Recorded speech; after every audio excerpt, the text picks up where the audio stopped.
Madero, Tamaulipas. ¿Cómo están, muchachos? Muy bien, Guille. ¿De qué nos van a hablar hoy, chicos? Fíjate, íbamos a platicar la segunda parte de un tema interesantísimo que tiene que ver con infarto y de lo que platicamos el otro día, de por qué los deportistas mueren, de qué causa es. Vamos a hablar de eso. Tema importantísimo. Los dejo acá con Casey, con el doctor José Luis Cervantes. Que lo disfruten. Gracias. Y pues estamos aquí una vez más con el doctor José Luis Cervantes, nuestro médico cardiólogo internista, presidente del Colegio Panamericano del Endotelio Filial México, y que lo pueden encontrar en El Ángeles, ya saben.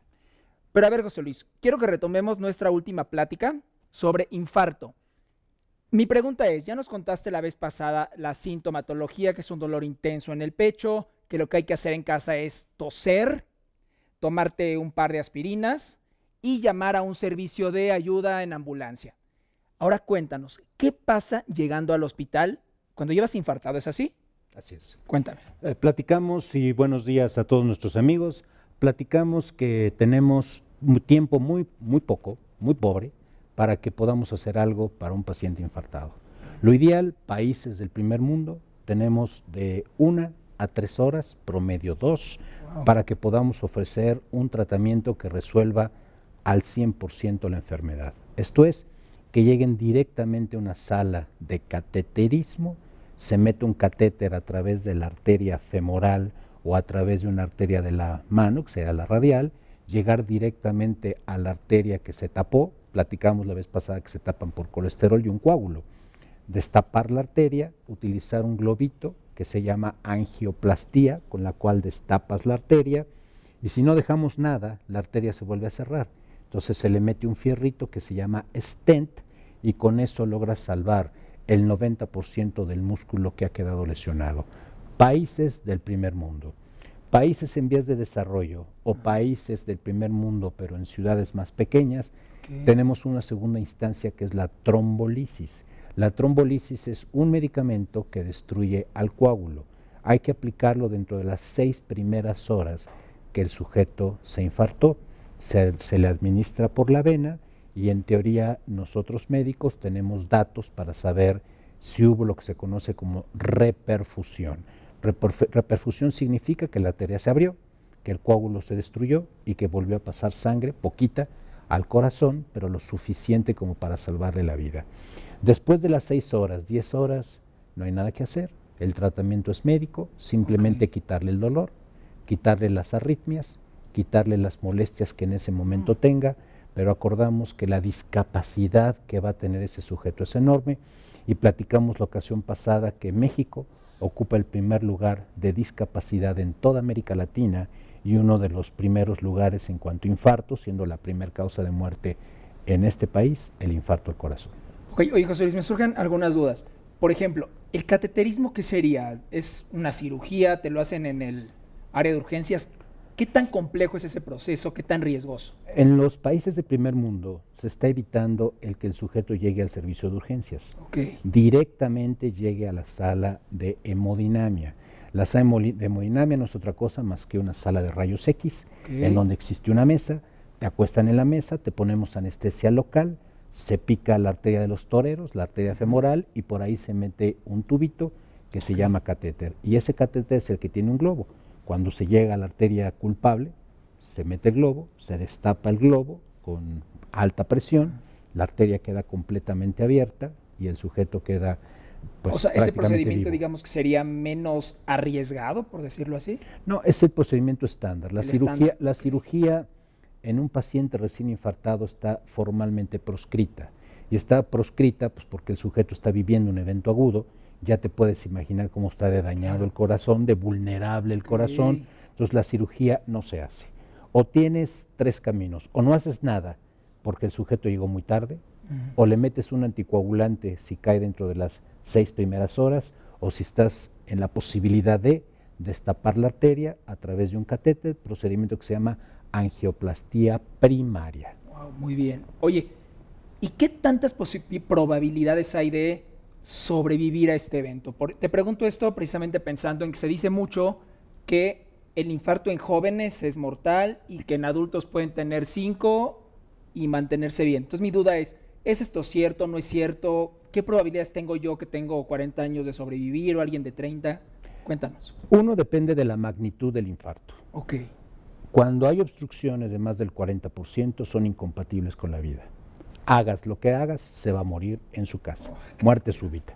Si son lesiones menores a 5, o sea, al 5% total del músculo cardíaco, probabilidades de sobrevida todas. Mientras más rápido llegue al hospital y se ofrezca tratamiento, mejor para el mismo.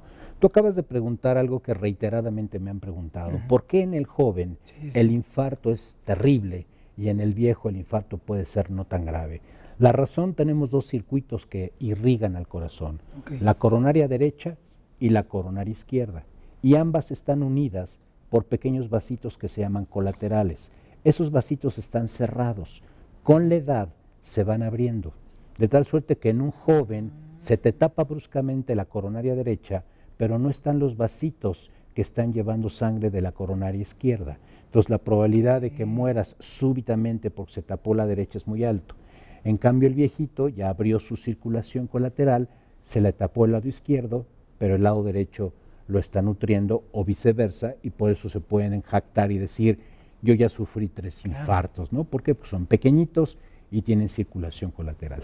Oye, y hablando de estas cuestiones, vamos a poner un corte aquí de ¿hasta qué edad podría decir que es joven y que lo más probable es que me muera? ¿Y hasta qué edad ya estoy más abiertito, por decirlo así?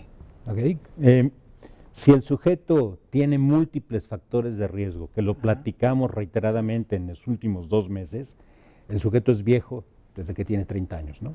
Si el sujeto es obeso, tiene todos los factores de riesgo, fuma, presión alta, diabetes, evidentemente es un sujeto que le va a ir muy mal.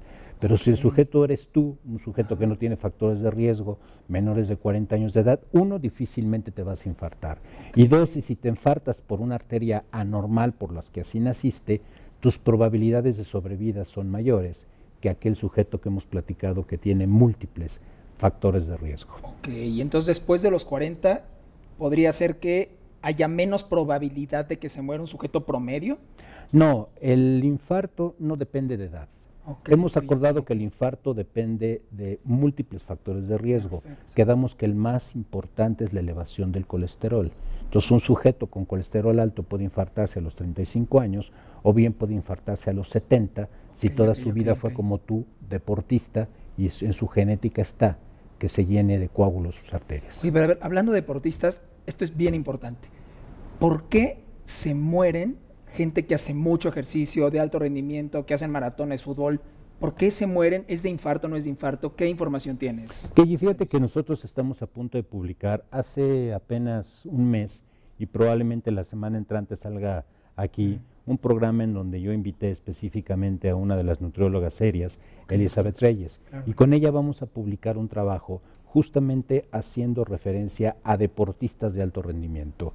Y quiero dejar muy claro al público entero, el deportista de alto rendimiento no se muere de infarto. El deportista de alto rendimiento se muere de 2 cosas. 1, porque nació con una válvula enferma, usualmente la válvula aórtica, y 2, porque usan y abusan de anabólicos y hormona de crecimiento. Estas 2 sustancias que te ponen fuerte como tú, o como nuestro amigo argentino que vino hace rato. Entonces, el problema es que eso llena de cicatrices el corazón. Y el sujeto cuando hace un deporte extremo puede hacer una arritmia letal y caer súbitamente muerto. Si el sujeto tiene 45, 50 años de edad, gordito, sedentario, fumador, presión alta, pero decide entrarle al maratón, esos sí son los que se van a infartar. Pero ese es el 10% de la población que corrió. Y no es tanto porque corrió, sino porque ya traía factores de riesgo acumulados. Que se iba a infartar ahí o en su cama, o con 10 tacos que se iba a comer al día siguiente. Así que no es lo duro, sino lo tupido. Total, y en cambio los otros jóvenes de 25 que vemos el deportista que está jugando fútbol y lleva 35 minutos, cae muerte súbita que no hay forma de hacerles nada, murió de arritmia, o en su defecto, como de Nigris, que en paz descanse, murió de una válvula aórtica estrecha. Y ahí sí, son problemas con los que naces, no con los que te haces. Eso se llama problema congénito y o genético. Ok, muy bien. Oye, y una última pregunta que no quiero que nos extendamos todavía porque me parece que nos da para otro programa. ¿Por qué se dice que la mujer tiene más riesgo de morir de un infarto? ¿Eso es verdad? Mira, primero agradezco mucho a toda la gente que nos ha escuchado porque nos ha mandado muchos mensajes en relación a la muerte de mi padre y lo aprecio muchísimo. Esta pregunta que tú haces se contestó hace muchos años en un estudio en el cual yo participé, que se llama el estudio RUT. Perdón, pero las siglas significan Raloxifene-Induced Therapy Heart, el uso de hormonas en la mujer. La historia está en que se decía que la mujer joven que regla se infarta muy poquito, la mujer grande que no regla se infarta mucho. Luego entonces las hormonas, el estrógeno las protegen. Entonces el estudio RUT analizó 35,000 mujeres a las cuales a la mitad se les dio la hormona y a la otra mitad no se les dio hormona. El estudio estaba programado a 5 años y la FDA, la Food and Drug Administration, nos cortó el estudio a los 3 años y medio. Razón, las mujeres que tomaron hormonas tuvieron 30% más incidencia de cáncer de mama, 20% cáncer de útero y 40% de coágulos en las piernas. Hoy, de acuerdo a lo que hemos platicado, medicina sustentada en la evidencia, el Colegio Americano de Cardiología proscribe el uso de hormonales en mujeres posmenopáusicas. Doctores, no les den hormonas femeninas a sus pacientes porque no se protege al corazón y se incrementa el riesgo de cáncer. Sí, por supuesto. Pues interesantísimo, como siempre, José Luis. Un placer que estés con nosotros. Muchas gracias. Gracias por venir. Y ya saben, busquen al doctor José Luis Cervantes en sus redes sociales, Clínica Antitabaco en Facebook. Y nos vemos con más aquí en el Show de la Belleza Internacional. Gracias, José Luis. Gracias, Keyi.